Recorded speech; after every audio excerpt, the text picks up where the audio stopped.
Olá, morceguinhos!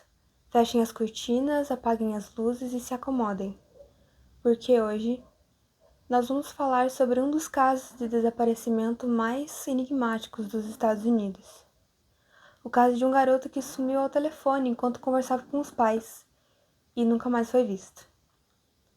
Eu sou a Ali e esse é o Sombras na Noite.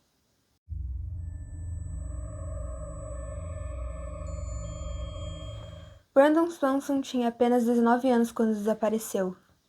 Um estudante universitário em Minnesota, ele estava comemorando o fim do semestre com os colegas em Canby, uma pequena cidade do estado.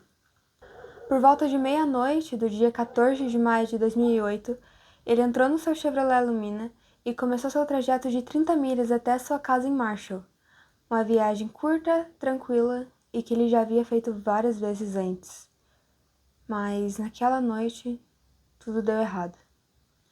Pouco antes das 2 da manhã, Brandon ligou para os pais. Ele parecia calmo, mas claramente frustrado. Disse que havia saído da estrada e caído com o carro numa vala, que não estava machucado, mas que não conseguia tirar o carro de lá, então pediu para que os pais fossem buscá-lo. Seus pais, Annette e Brian Swanson, imediatamente pegaram a caminhonete da família e foram em encontro ao filho. Durante todo o trajeto, eles permaneceram em ligação, e o Brandon afirmava estar perto da cidade de Lindy. Brandon, ainda ao lado de seu carro, começou a usar os faróis para sinalizar sua localização. E seu pai também acendia e apagava os faróis da caminhonete, mas nenhum conseguiu ver o outro. A confusão só aumentava e, após vários minutos sem conseguir se encontrar, Brandon disse que avistava luzes e que caminharia até elas, acreditando ser a cidade de Lindy. Ele combinou de encontrar seus pais no estacionamento de um bar local e continuou caminhando até lá, ainda em ligação. Aquela ligação durou exatamente 47 minutos. Brandon caminhava tranquilamente e ia descrevendo o caminho, dizendo que via cercas e ouvia água por perto. Mas de repente, tudo mudou. Brandon gritou um palavrão e depois disso, silêncio completo. A ligação permaneceu conectada, mas sem nenhum som. Brian tentou falar com o filho, chamou por ele várias vezes, mas não obteve resposta. Quando a ligação caiu, ele e a esposa tentaram ligar de volta diversas vezes, mas sem sucesso. Às 6:30 da manhã, os pais reportaram oficialmente o desaparecimento de Brandon. Mas, como acontece em muitos casos, a polícia foi indiferente.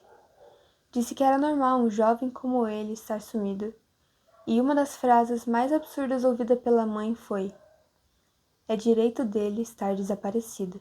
Mesmo assim, mais tarde naquele dia, as buscas começaram.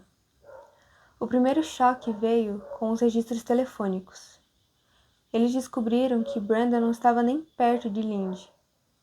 Ele estava, na verdade, a quase 40 quilômetros de distância, perto da cidade de Taunton, ao noroeste do condado de Lyon. Quando as autoridades foram até lá, encontraram o carro de Brandon numa estrada de cascalho, encalhado numa leve elevação. Não havia nada de anormal no veículo, nenhum sinal de luta, ele estava só ali, parado. E não havia pegadas, nenhum rastro e nenhuma pista de para onde Brandon poderia ter seguido. Os cães farejadores então entraram em ação. Um grupo conseguiu rastrear um caminho de aproximadamente 5 quilômetros. Os investigadores foram guiados por uma estrada de terra, até uma fazenda abandonada e então até o rio Yellow Medicine. Esse detalhe é crucial. Brandon havia mencionado ouvir água durante a ligação, então era muito provável que ele estivesse seguindo o curso do rio. Mas então o rastro simplesmente parou, bem na margem do rio. As autoridades acreditavam que ele poderia ter caído no rio e se afogado, lembrando que, naquela manhã, o nível de profundidade de alguns pontos do rio chegavam a 3 metros, mas nenhum corpo foi encontrado. Mesmo com o uso de barcos, cães, drones e equipamentos especializados.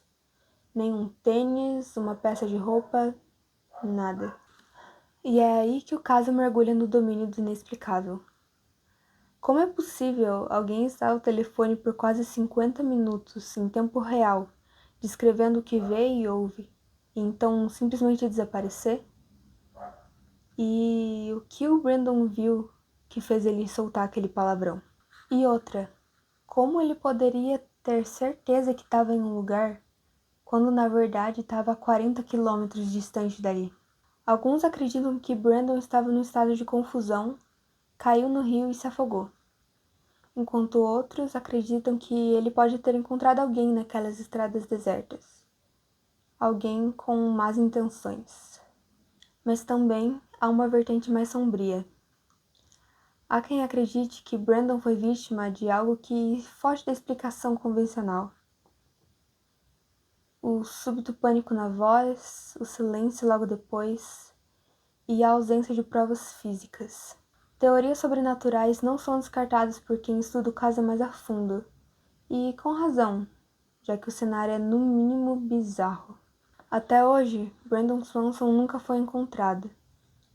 Seu caso continua em aberto e a sua última frase ainda ecoa como um enigma nas noites frias de Minnesota. Se você curte mistérios reais como esse, não se esqueça de se inscrever, porque no próximo vídeo o terror volta para te visitar. Eu sou a Ali e esse foi o Sombras na Noite.